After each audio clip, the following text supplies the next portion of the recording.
¿Habla? Hola, ¿me escuchas? Hola, vale. Sí, ahora se escucha. Vale, lamentamos muchísimo el retraso. Voy a hacer la presentación y todo rápido. Lamentamos muchísimo el retraso. Parece ser, o sea, yo estoy fuera, fuera de casa, digo, del centro, fuera. Estoy de viaje y he tenido que vivir esto de lejos, con lo cual lo he pasado realmente mal porque no sabía qué estaba sucediendo, no me he enterado de lo que estaba sucediendo en el centro. Parece ser que el problema ni siquiera era del centro, que era exterior, que viene de otro lado.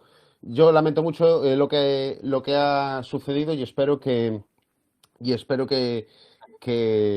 bueno, que no pase ahora y que funcione a partir de ahora. Lamento muchísimo, reitero mil veces, lo que ha pasado es que no tengo palabras para pediros disculpas, aunque ya digo que no depende de mí ni del centro, pero bueno, supongo que son cosas que pasan. Es la primera cosa así que organizo y me molesta mucho que haya pasado esto. Bueno, vamos a ir rápido. Igual estamos un pelín más del tiempo acordado, pues, para compensar lo que ha pasado y vamos a tratar de ir lo más rápido posible. Gracias a todos por estar aquí. Bueno, yo soy Benjamín Santamaría, soy delegado de la Facultad de Ciencias Económicas y Empresariales del Centro de La Coruña. Vamos a tener más charlas como esta, con lo cual os pido que estéis atentos a las noticias que os vaya llegando de la delegación. Si todo va bien, pues esperemos en los próximos días o en las semanas tener más conferencias de este estilo para seguir con esta línea, ¿no? El ponente que os he querido traer hoy, pese a que nos ha costado traerlo, es Antón Prieto. Él es abogado experto en Derecho Mercantil, doctorando en Derecho Mercantil por la Universidad de La Coruña, y nos va a hablar, bueno, el título de la ponencia es Derecho Mercantil, vertiente práctica dentro de la figura empresarial. Nos va a hablar, bueno, pues hablando así de una forma más coloquial, pues qué qué errores podemos caer, errores sencillos, ¿no? Que podemos caer a la hora de montar una empresa y cómo evitarlos. Ya le doy paso a él y que ya él directamente empiece con la ponencia y yo me retiro. Muchas gracias por estar aquí.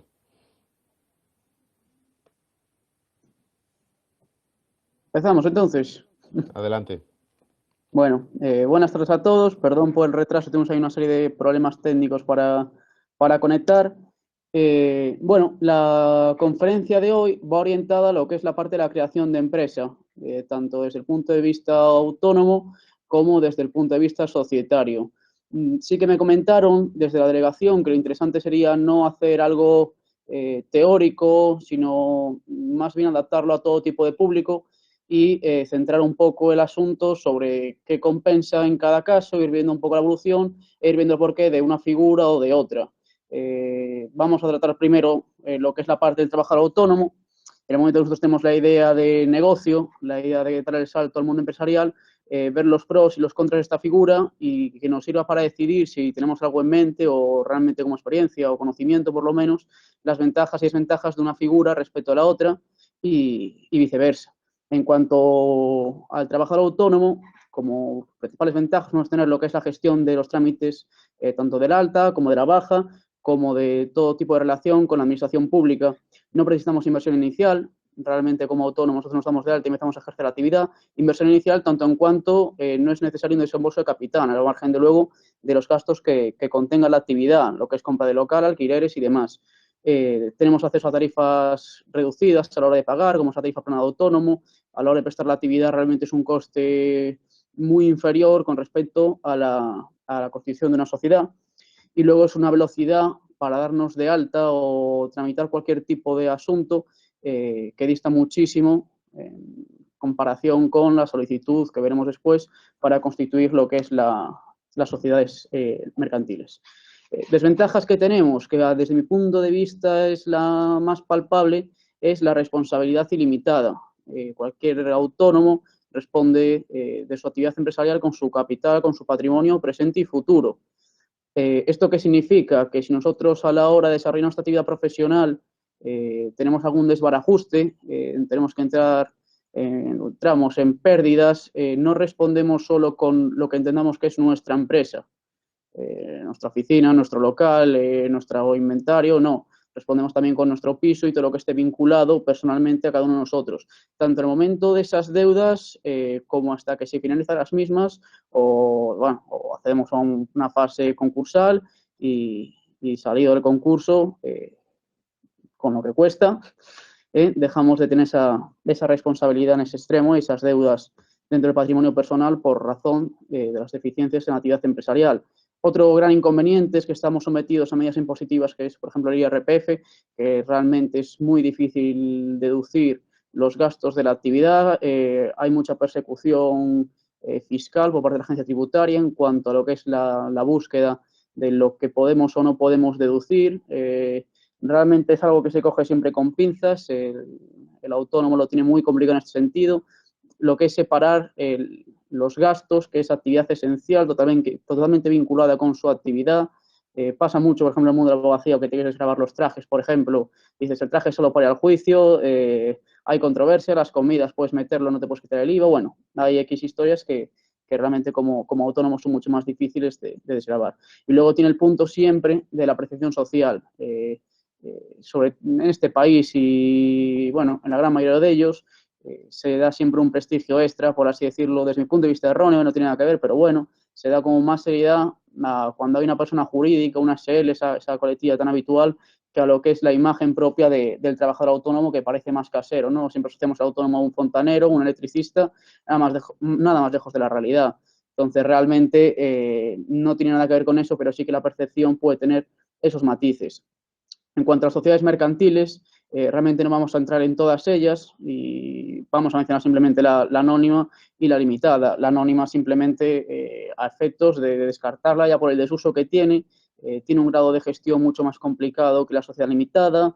Nos marca el artículo 4.1 de la Ley de Sociedades de Capital un desembolso mínimo de 60.000 euros, que para las ventajas que te supone no es equiparable a la facilidad de gestión y demás de la sociedad limitada, por tanto, está caída en desuso.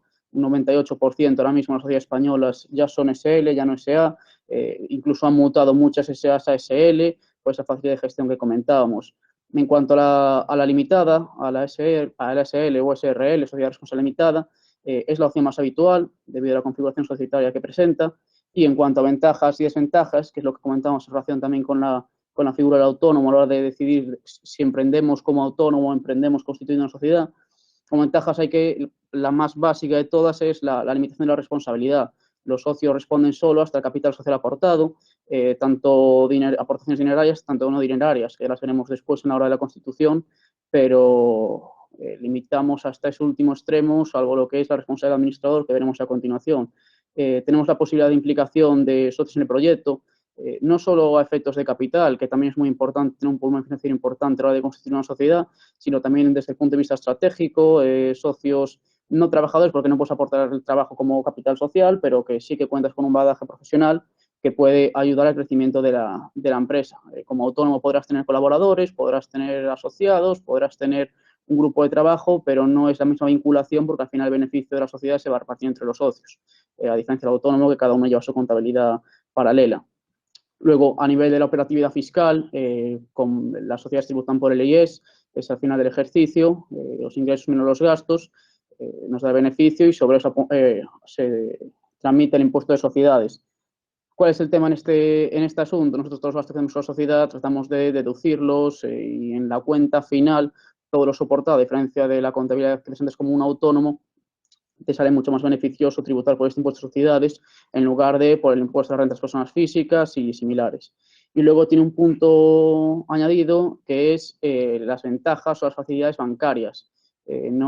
Para el que está acostumbrado a trabajar dentro del mundo empresarial, sabe la importancia que es la confianza del banco en el proyecto, y sí es verdad que para avales bancarios, para X actuaciones, siempre van a pedir que sea un aval solidario por parte de los socios para conceder los préstamos a la sociedad, pero sí que es bien cierto que las sociedades mercantiles, por regla general, ya por su propia contabilidad, su estructura y demás, tienen más facilidad a la hora de acceder a estas operaciones. Desventajas, los gastos de constitución a la hora de iniciar el proyecto, los tiempos, realmente entre que solicitamos la denominación social negativa, que ya veremos, desde que redactamos estatutos, presentamos al notario, pasamos por toda la fase de la agencia tributaria, protección de los NIS, para la seguridad social, bueno, tiene sus tiempos y un coste. La redacción lo aconsejable.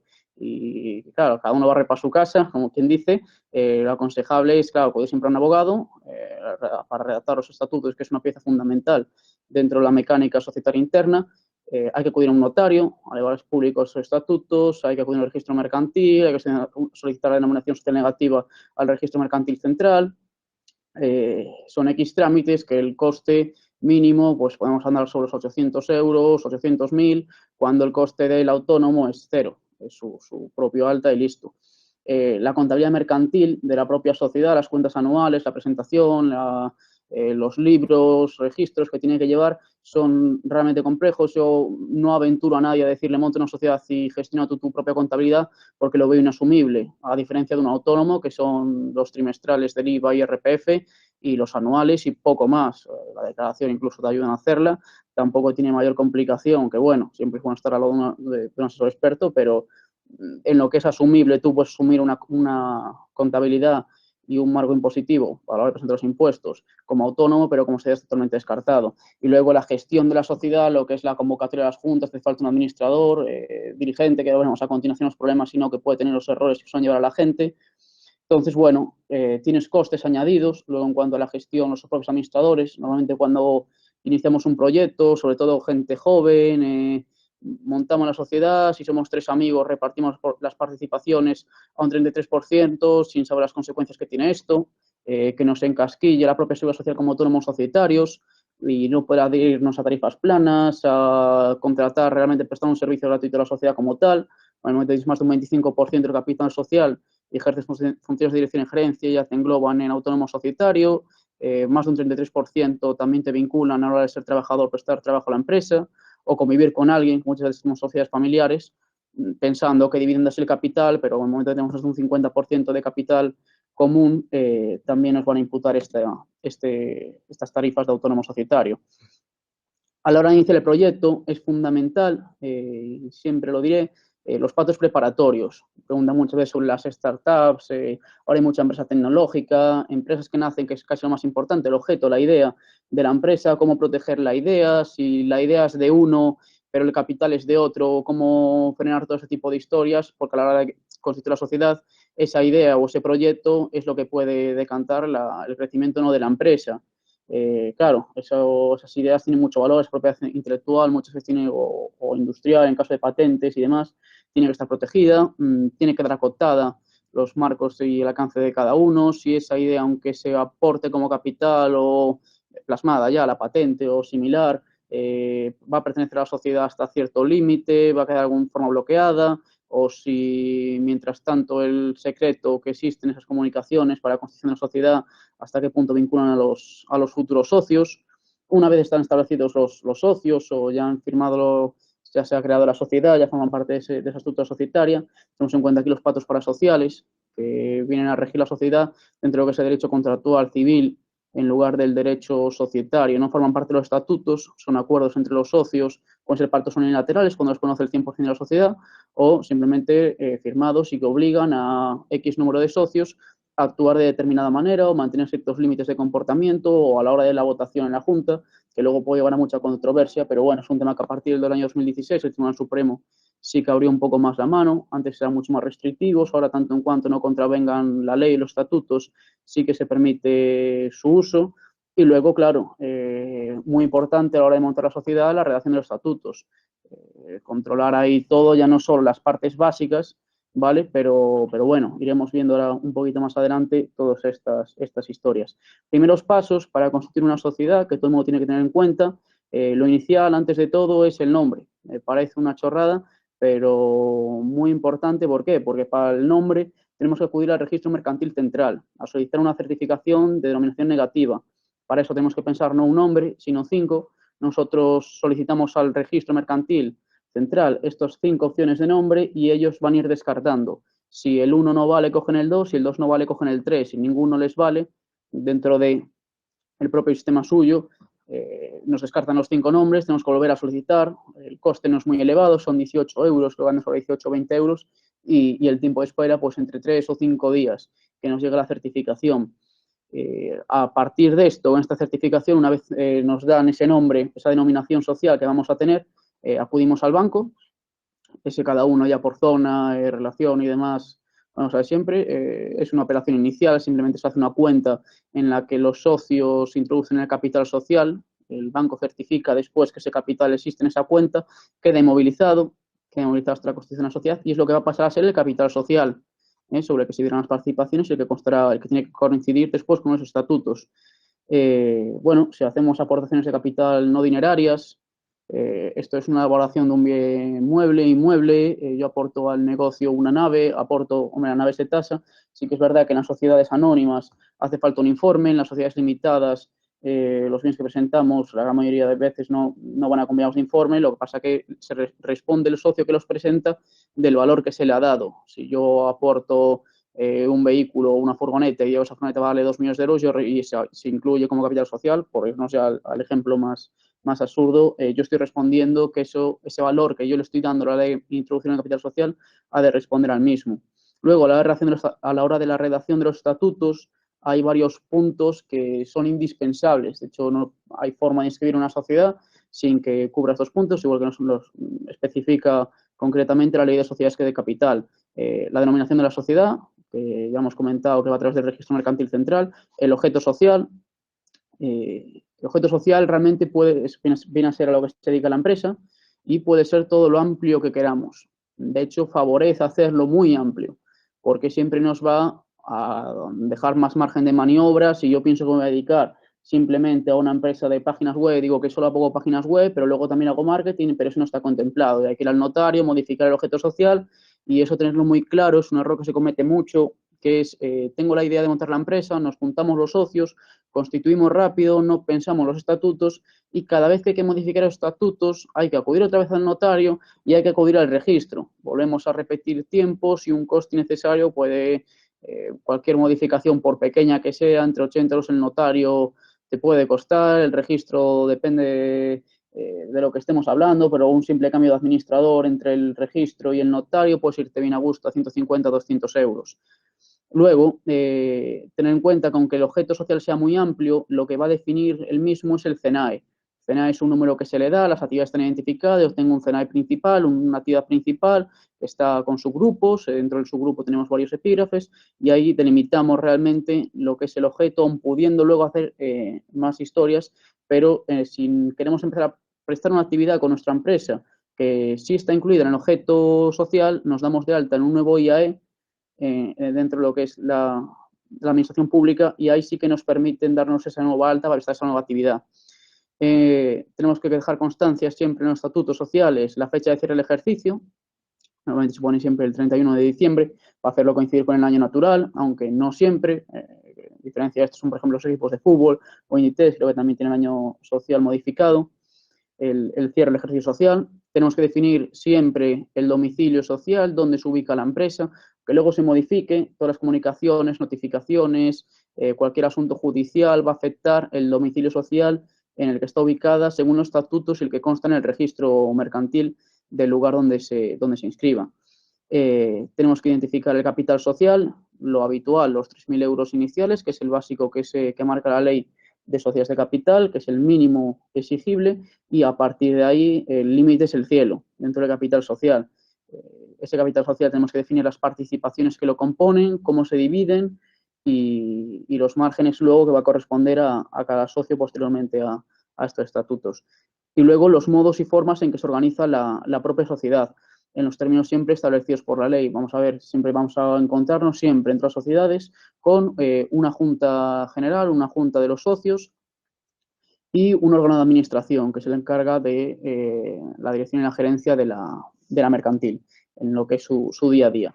En el objeto como tal, que podemos pararnos un poco, tenemos siempre que hacerlo constar, se integran todas las sociedades, nunca podemos incluir en este objeto social actividades ilícitas, tiene que ir acorde siempre al artículo 23 de Sociedades de Capital y al artículo 178 del reglamento del registro mercantil. tenemos siempre que tener en cuenta eso, la implicación que tiene de cara al futuro y a prestar nuevas actividades que tienen que ir reflejadas en el mismo.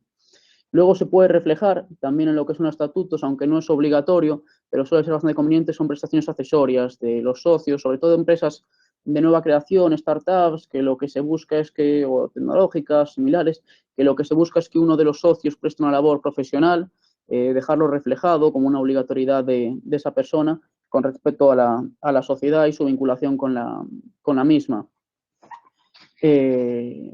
Por puntos, por retornar un poco, igual para aclarar, en el momento de que confirmemos los estatutos, reflejar la Junta General, que quede constancia de las convocatorias, si queremos algún tipo de modificación. La Junta General es a la hora de las votaciones, podemos tener mayorías reforzadas, mayorías simples. Sí que no se nos permite que ningún acuerdo que sea de la Junta tenga que contar con la unanimidad. Conceptos básicos que tengamos en cuenta para las juntas generales, que es que no se va a encargar de la gestión diaria. Los socios no van a tener mano directa en el día a día de la sociedad, aunque muchas veces parezca que sí, o en petit comité entre personas cercanas sí que puede haber una vinculación especial. Quien se encarga de esas funciones es el órgano de administración. Junta, hombre, funciones indispensables de la Junta, vamos a tener la aprobación de las juntas anuales, decisiones de gran vinculación, como es la solicitud de un concurso de acreedores, como es el decidir sobre el ejercicio social, pues disminuciones de capital, aumentos, todo ese tipo de operaciones que vinculen realmente a la empresa. Entonces, esto tenemos que tenerlo muy claro a la hora de fijar quién va a componer la empresa, quién van a ser nuestros socios, la dependencia que hay o no de ellos, la relación personal y profesional, sobre todo, que existen estos puntos, porque muchas veces montamos sociedades con gente que, bueno, pensamos que son o son amigos, pero que a la hora de prestar una actividad profesional es imposible. Y hemos constituido una empresa, hemos asumido un gasto, el gasto de disolución y liquidación de la empresa también es bastante elevado, y igual esos 3.000 euros que hemos dispuesto inicialmente, de esos 3.000 euros nos quedan cero, después de toda la aventura de unos meses, que es por lo que suelen disolverse y liquidarse el 90% de las sociedades, que es por problemas entre los socios, a fin de cuentas. Luego, teniendo muy claro siempre que a la hora de estipular estos estatutos, en el momento que nosotros presentamos y inscribimos la sociedad, además que inscribimos, damos a público esa constitución de la sociedad, en el mismo acto, esto se realiza ante notario, también se decide quién es el órgano que compone la sociedad, que va a reflejarse en los estatutos, y quién es esa persona o esas personas que se van a encargar desde ese momento de la administración de la sociedad. Recordemos que esta persona, bueno, un poquito más adelante, pero bueno, es quien convoca las juntas y es de quien depende, por así decirlo, la vida de la empresa. Este órgano de administración nos indica el artículo 209 de la Ley de Sociedades de Capital, que indica es competencia de los administradores la gestión y la representación de la sociedad en los términos establecidos en esta ley, marcando tipos de organización, pues desde un administrador único, que es una persona en singular que se encarga de toda la actividad, administradores solidarios, dos somos administradores que la firma de cada uno de ellos, su representación puede vincular, aun sin prestar el consentimiento de los otros a la sociedad, administradores mancomunados, que es que realmente hace falta el consenso de todos los que formen este órgano, o el consejo de administración, que realmente el consejo, luego bueno, no entramos ya en los tipos de consejeros y en la relación que hay a la hora de nombrarlos, pero ya son cuestiones que ya se alejan bastante de lo que es la parte del emprendimiento y lo que buscamos aquí es un poco la figura inicial. Así como dato curioso, lo que el Consejo de Administración siempre va a tener o debería tener un delegado. El delegado es lo que erróneamente en España se entiende como CEO, que es una figura que exportamos para aquí, que hemos importado, pero que realmente no es lo que es el consejero delegado a efectos de societarios españoles, por buscar una vinculación que no es exacta. Muy importante en este punto, a la hora de la constitución de la sociedad y el nombramiento del administrador, tener en cuenta que esta persona es la que se va a responsabilizar de todo el devenir de la empresa, que no es una cuestión baladí, realmente el administrador tiene ciertos deberes a los que se ve obligados, que vinculan después personalmente a este con su actuar. Pero encontramos, por ejemplo, el artículo 225, que es el deber de diligencia, en relación a que esta persona, por así decirlo, tiene que cumplir unos mínimos establecidos. Tienes que prestar una dedicación adecuada, adoptar medidas precisas sobre la buena dirección y marcha de la empresa, el control de la sociedad. lo que se puede comparar con un pater familias en derecho civil, pero aplicado a la sociedad. Sí que existe un punto de no retorno, a mi entender, muy positivo, que vino a raíz del derecho anglosajón, que es la Business Judgment Rule, que en derecho español es el artículo 226, que es la protección de la discrecionalidad empresarial, que como todos sabemos, cualquier empresa, si no malo, conlleva riesgos. Las decisiones no son conocidas previamente, los resultados, puede haber fallos, puede haber errores. ¿Y qué significa esto? Que si llegado el momento nos tenemos que sentar ante un juez que cuestiona una decisión de este administrador, el juez tiene que conocer, no desde su óptica actual de juez, sino viendo la operación como la veía el administrador, con la información que conocía el administrador y con los datos del administrador. Si bien es cierto que este administrador, por el artículo citado anteriormente, los 125, forma parte de sus obligaciones de diligencia el estar informado, un deber de vigilancia sobre la sociedad, que no se puede eludir ni incluir en esta discrecionalidad empresarial. O sea, estamos hablando de decisiones puntuales que conllevan riesgo, pero riesgo de empresa, no por riesgo, por negligencia profesional, por así, acerca de esa postura. Encontramos también un punto importante a mencionar en cuanto a los deberes del administrador, el artículo 227 es el deber de lealtad, en plano general, que es desempeñar el cargo con lealtad, que supone un fiel representante. Por no alargar más, el artículo 128 encontramos obligaciones básicas de este deber, es guardar secreto, vincula al administrador, desempeñar las funciones siempre con responsabilidad personal, libertad de criterio, no verse vinculado. El apartado E del artículo 228 nos marca que las evasiones, el evitar incurrir en situaciones de conflicto de interés, y el 229, que es el que nos habla directamente de estas situaciones de conflicto de interés, el usar el nombre de la empresa o el propio cargo de administrador por interés propio, por realizar transacciones que no estén fuera de operaciones ordinarias, aprovechar oportunidades de negocio de la sociedad, todo esto, este tipo de acciones genera responsabilidad dentro de lo que es la propia figura administrador, que no de los socios. Por eso mucho ojo a la hora de decidir quién es o quién no es administrador y las carencias o ventajas que esta persona puede desempeñar en ese cargo. Sí que es verdad que no se nos especifica en la ley de sociedad de capital un régimen de imperatividad, que estas normas sí o sí deben cumplirse, son de obligatorio cumplimiento para el administrador, aún existiendo, por contradicción, en los términos realmente, un margen de dispensa por parte de la Junta General. Si bien la Junta General no puede eximir al administrador de cumplir con su deber de lealtad, sí puede en determinadas operaciones dispensarle de ese cumplimiento. Por ejemplo, en un momento de operaciones que pueden interesar a la sociedad, pero que se permite al administrador, en base a la Junta General, acceder a esa operación en concreto o prestar una actividad con la que supuestamente existe un conflicto por entender que ese administrador que está en una empresa similar o parecida puede ser beneficioso para que esté en la nuestra, etcétera, etcétera. Y como punto último, resaltar también que nunca lo pensamos, que son las personas vinculadas que existen con este administrador, con posibles lazos de unión, ascendientes, descendientes, sobre todo a la hora de realizar determinadas operaciones que pueden llegar a vincularle. Podemos hablar siempre en estos casos de presupuestos y extensión subjetiva de lo que es la responsabilidad. Esto lo vemos a través del artículo 136 de la ley social de capital, que es que responden los administradores frente a la sociedad, los socios e incluso a los centros acreedores del daño que causen por sus actos o omisiones en relación al deber de diligencia o al deber de lealtad, tanto en relación con los estatutos o por los actos realizados en relación a sus deberes inherentes como tal. Frente a esto, se establecen dos acciones, que es la acción social y la acción individual de responsabilidad. La acción social cuando se causa un daño a la sociedad por, por causa del administrador, y la acción individual cuando hablamos de un daño directo a un acreedor, a un socio, a un tercero, que ha de probarse. En el caso de la acción social, el capital, el daño causado, el resarcimiento del daño, ese resarcimiento volvería a lo que es la propia sociedad, y en el caso de la acción individual respondería el administrador contra esa persona en concreto. El tiempo de alcance de estos errores que puede tener el administrador o de estas faltas de diligencia o de lealtad prescriben las acciones a los 4 años.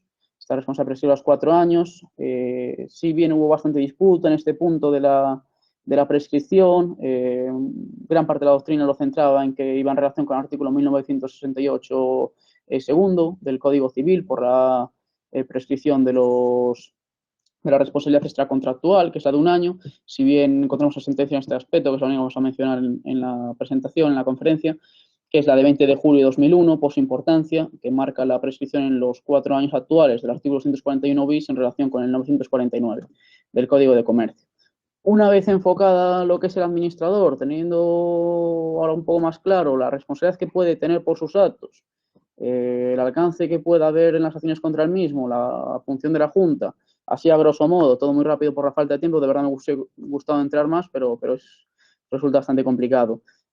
Una vez tenemos todo esto ya en cuenta, pues presentamos estos estatutos ante el notario, va a decir la figura de administrador, que ya también habrá que comunicarse previamente, y ante el notario entregamos la denominación social negativa, que nos ha entregado el Registro Mercantil Central, entregamos el certificado de capital en la cuenta bancaria que nos emitirá la entidad bancaria y hacemos entrega previa de los estatutos y sobre eso se lee una escritura pública que firman todos los socios. Una vez acabada esta fase, nos vemos en la obligación de presentarlo ante el registro mercantil. Vamos a ver, esto lo explica muy bien Pazares, que es un autor en Derecho Mercantil, que habla de que la sociedad de responsabilidad limitada tiene que constituirse en escritura pública, inscribirse en el registro mercantil. Ello significa que es fundamental que la escritura de constitución o estatutos se redacten de acuerdo no solo a las exigencias de la ley de sociedades capital, sino también del reglamento del registro mercantil. Realmente el notario, si bien hace cumplimiento de sus funciones, no vamos a decir incluso dejación, en el momento que se le presenta una escritura que no cumple la legalidad imperante, tanto en cuanto puede contravenir algún término, sobre todo pasa mucho con las sociedades profesionales, que pensamos que, por ejemplo, la sociedad de telecomunicaciones realmente es sociedad profesional, habría que meterle muletillas para intentar camuflar ese objeto social, cualquier actividad profesional, medicina, abogacía, similares, van a estar vinculadas en ese sentido, convocatorias con cifras distintas a las permitidas o convocatorias del Consejo, de la Junta General, normas que contravengan la legalidad por otro lado en los estatutos. En este caso, el registro mercantil no se las dejaría inscribir. Una vez tenemos la escritura, esto puede hacerlo bien el notario, bien nosotros mismos. Yo recomiendo por el coste que tiene, que tampoco es excesivamente elevado, llegado a estos puntos, que lo haga el notario por agilidad, más que otra cosa, que es el alta en Hacienda y la creación censal, el modelo 036, que es bueno recordar, y la obtención del NIF profesional, del NIF provisional, perdón.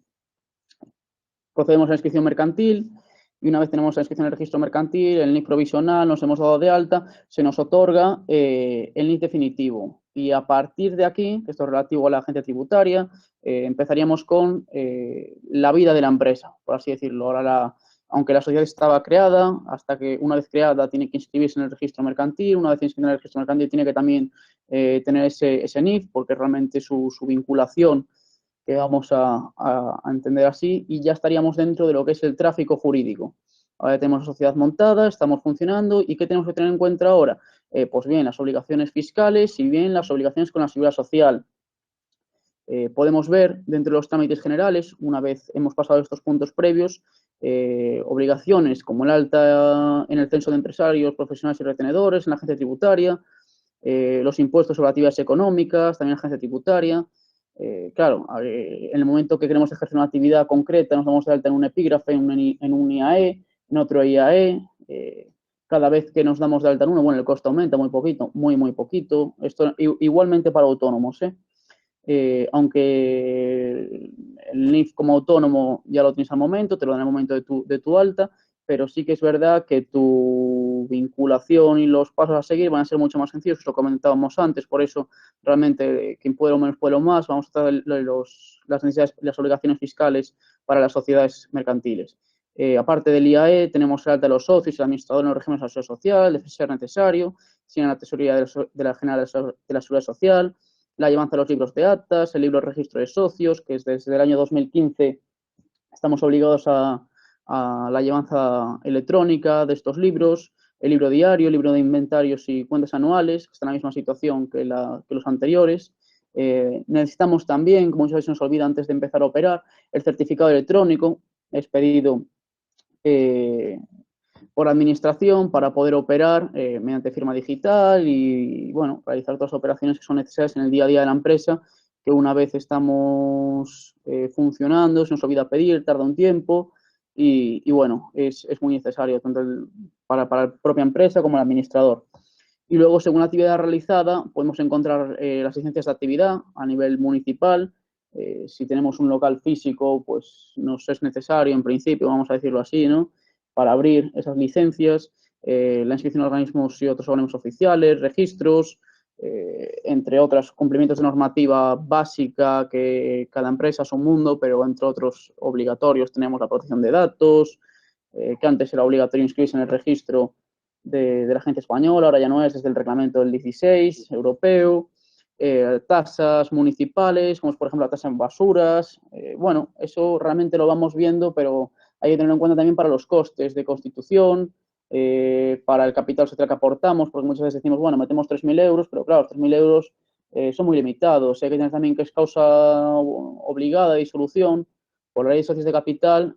Primero, estamos en causa de disolución cuando el capital social se reduce por debajo de la mitad, o bien cuando disminuye el capital social por debajo del mínimo legal, que son estos 3.000 euros. Entonces, hacemos una aportación mínima de 3.000 y empleamos esos dineros, esos fondos, que realmente son descapitalización, que no estaría bien, pero bueno, empleamos ese dinero. En el momento que está por debajo de esos 3.000 euros, estamos obligados a declarar la disolución, esta es la disolución. Esta disolución la tiene que convocar el administrador, convocar a la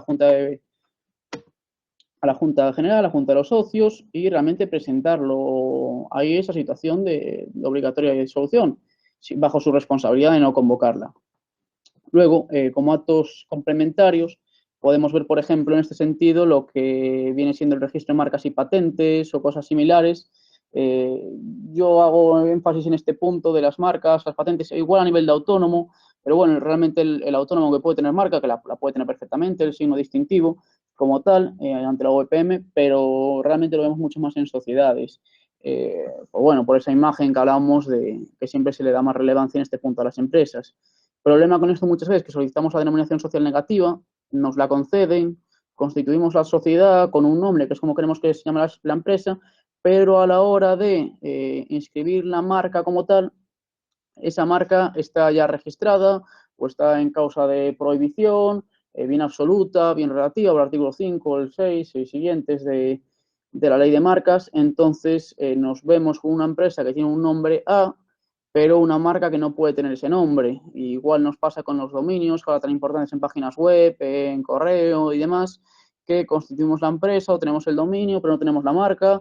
Entonces, sí que es muy importante realizar siempre una búsqueda previa de estas marcas a la hora de constituir la empresa. Una vez esté constituida, adherir, comprar esa marca, que el coste más o menos de registrar una marca anda en 125 euros, 124 si lo hacemos de forma telemática, por un epígrafe, por así decirlo, y el segundo epígrafe va subiendo, son 200 euros más o menos los dos, lo que te va aumentando.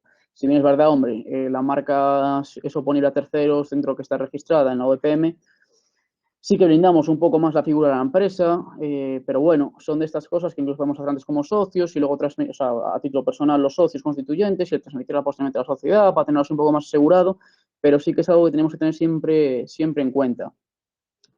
Y luego, bueno, apurando así un poco, ya simplemente decir eso, acotar las diferencias del autónomo, que realmente puede hacer lo mismo que la sociedad, podemos hablar siempre, tiene una carencia social de apreciación, como comentábamos, marca puede registrarla igual, está obligado también a cumplir la protección de datos, está obligado a cumplir también todas las obligaciones laborales, de altas de trabajadores, igual que la empresa, lo mismo, simplemente pues es una figura distinta, con responsabilidad ilimitada, como comentábamos. Yo por eso es por lo que recomiendo siempre, sobre todo empresas con un cierto riesgo, que aunque pensemos que no, cualquier operativa empresarial va a conllevar un riesgo aunque sea mínimo. Entonces, bueno, que responda a nuestro capital personal es bastante complicado. Si bien casi todas las actividades profesionales liberales que podemos encontrar a día de hoy, por colegios, obligatoria colegiación y demás, siempre cuentas con seguros, que la empresa siempre es bueno tener también, que solemos obviar, un seguro de responsabilidad civil para que cubra los posibles fallos que puedan existir o los posibles problemas económicos, cualquier tipo de accidente, muchas veces no pensamos en ello, protocolos laborales, bueno, realmente luego ya empezamos con los tamaños de las empresas, el número de trabajadores, las obligaciones que tienes también en materia de género ahora mismo a la hora de cuadrar, de salarios, bueno, el control horario, que también ahora tenemos otro problema con eso, pero bueno, ya estamos hablando de empresas un poco más crecidas, ¿no?, a la hora de emprender. Si bien es cierto que dentro de estos errores nunca los somos pensar a futuro, todo este tipo de cosas, pero bueno, como resaltar así una serie de pinceladas concretas, a modo de conclusión, por acelerar el asunto, por las horas que son, como autónomo tenemos una responsabilidad ilimitada, vamos a responder con nuestros bienes presentes y futuros, ante toda la actividad empresarial, nos va a vincular directamente, vamos a tener luego problemas en cuanto a la visión social nuestra, pero bueno, mucho más rápido que con una sociedad limitada, dependemos de nosotros mismos, no tenemos por qué discutir con socios, pero tampoco tenemos el aporte que esos socios pueden suponer a la empresa. Y bueno, como sociedad, pues vamos a estar más cubiertos, va a ser mucho más compleja la deriva empresarial, vamos a tener que tener un administrador diligente, que no suele ser lo más habitual, por desgracia. Nos gusta jugárnosla en exceso. Y el cumplimiento de las exigencias legales va a ser mucho mayor. Pero bueno, así a grosso modo, yo creo que en el tiempo que teníamos, yo he intentado acortarlo todo lo posible. Ya os digo, hay puntos donde hay que pararse mucho más.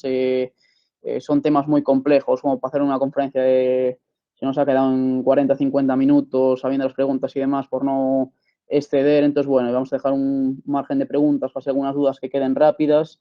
Y lo siento, pero de verdad que no he ido todo lo rápido que podía, no saltando muchos puntos, saltando muchos elementos puntuales que yo creo que de verdad que es bueno hacer énfasis, sobre todo los pactos parasociales, que son un mundo, las responsabilidades de los administradores es otro mundo, las formas de constitución es otro mundo también, haber visto todas las sociedades, pero bueno, y el autónomo que no ha entrado tanto, que realmente sí que podíamos ver los modelos que hay, el modelo de IVA, el modelo de IRPF, los trimestrales, los anuales, cómo presentarlos, que yo creo que es por donde va un poco, pero bueno, yo si alguno tiene una duda, se responden o bien por aquí o bien por correo, o eso ya como veamos ahora. Entonces, muchas gracias Vale. y las dudas que haya. Muchas gracias, Antón, por este rato que ha sido bastante fructífero. Te pregunto, bueno, si alguien quiere hacer alguna pregunta al ponente, pues que lo ponga por el chat y yo se lo transmito.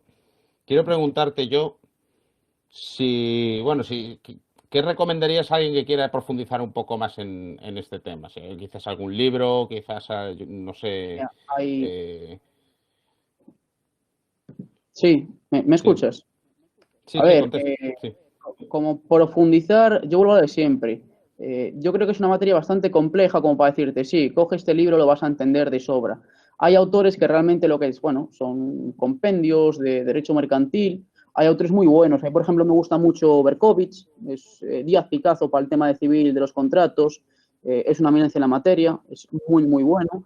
García Cruces, Pazares es un autor también muy respetable, sobre todo en tema de responsables administradores, me gusta mucho Pazares, tiene un par de libros muy buenos, tiene uno toca mucho la acción individual, la acción de responsabilidad contra los socios, luego así podemos encontrar, hay un tratado de sociedades, que luego si quieres te paso el nombre del volumen, pero bueno, los tratados de sociedades de capital suelen ser muy interesantes y ya te digo, autores, Berkowitz tenía el libro este que era Sociedades Mercantiles, Apuntes de Derecho Mercantil, bueno, hay bastante más, ejemplo, claro, son libros, estamos hablando de compendios de pues, 400, 500, 600, 1000, 2000 páginas. O sea, hace falta un claro. conocimiento previo, si no te lo coges, además el derecho mercantil, que suele ser bastante lata para la gente, uno se coge la ley de sociedades de capital y se ha dormido antes de llegar a lo que es el capital mínimo, es el artículo 4. Entonces, claro, como lectura, bueno, eso está bien, luego hay muchos artículos, pero bueno, yo te digo, yo creo que para saber un mínimo, o sea, para aprender, pues un tratado de sociedades de capital, verlo, echarle un ojo. Yo no sé si, por ejemplo, la UNED tiene clases de derecho mercantil puntuales, pero bueno, ya te digo, suele haber bastante contenido. Sánchez Calero, por ejemplo, también tiene algún libro muy interesante. Sánchez Calero yo creo que es muy bueno para entender. O sea, la redacción que tiene no es compleja, no es uno de estos autores que por poner todo tan pomposo y tan técnicamente correcto hace, en términos coloquiales, infumable, ¿no? La obra. Y luego tienes problemas, por ejemplo, los tratados, que normalmente obras que escriben varios autores y son notarios, registradores, ves que la forma de escribir es ya de un nivel técnico y complejo que realmente no es accesible para para el común, que el profesional que se dedica a esto puede entenderlo perfectamente, sí, pero no está hecha para todos los públicos, por así decirlo, sino yo recomendaría Claro, Sánchez Calero, por ejemplo, es uno de los que podríamos decir así sencillitos claro. para leer y asumibles. Vamos con las preguntas del chat. Yo quisiera saber si la SLU es similar a la SL tradicional. A ver, la SLU es la sociedad limitada unipersonal. Tú en el momento, si sois varios socios, sí que realmente estáis como SL o SRL, pero en el momento que los socios desaparecen, se queda uno solo, la constitución es una única persona, pasa a ser sociedad limitada unipersonal. Por regla general viene a ser lo mismo. ¿Qué es lo que pasa? Pues la Junta General eres tú mismo, o sea, las juntas, vamos a decir, las convocatorias y demás, y eres tú el mismo administrador, pero eso le pasa muchas veces que en las SLUs el administrador y el socio es lo mismo, tienen un problema que es que el estar solo a veces te hace excederte. Y es lo que comentamos antes, tú como socio respondes al capital social aportado, pero si también eres el administrador y te das concesiones como junta, a ti como administrador, o confundes muchas veces las funciones de la junta con el administrador, a ver, en tramos generales viene a ser lo mismo que la sociedad limitada, ¿vale? Simplemente le marca ese matiz de unipersonalidad que también tiene que hacerse constar. Si realmente se modifica, si realmente se modifica la situación real, tiene que modificarse también la denominación social y el cambio e inscribir el mismo, sí. Preguntan, en el caso de SL, ¿podrían los socios facturar servicios y luego capitalizarlos y realizar ampliación de capital? Vamos a ver. Prestar servicios, tenemos que diferenciar, ¿vale? Lo que es el socio que está facturando y el socio que presta servicio y cobra como trabajador de la sociedad. Tendrá su nómina y con esa nómina capital propio. Muchas veces lo que se hace, un poco confuso a mi forma de entender, o que bueno, es rizar el rizo, es yo tercero sin ser socio, facturo a la empresa no tiene para pagarme, entonces esa deuda que tengo yo la convierto en capital social, digo, luego después en las ampliaciones, en X historias que se pueden hacer.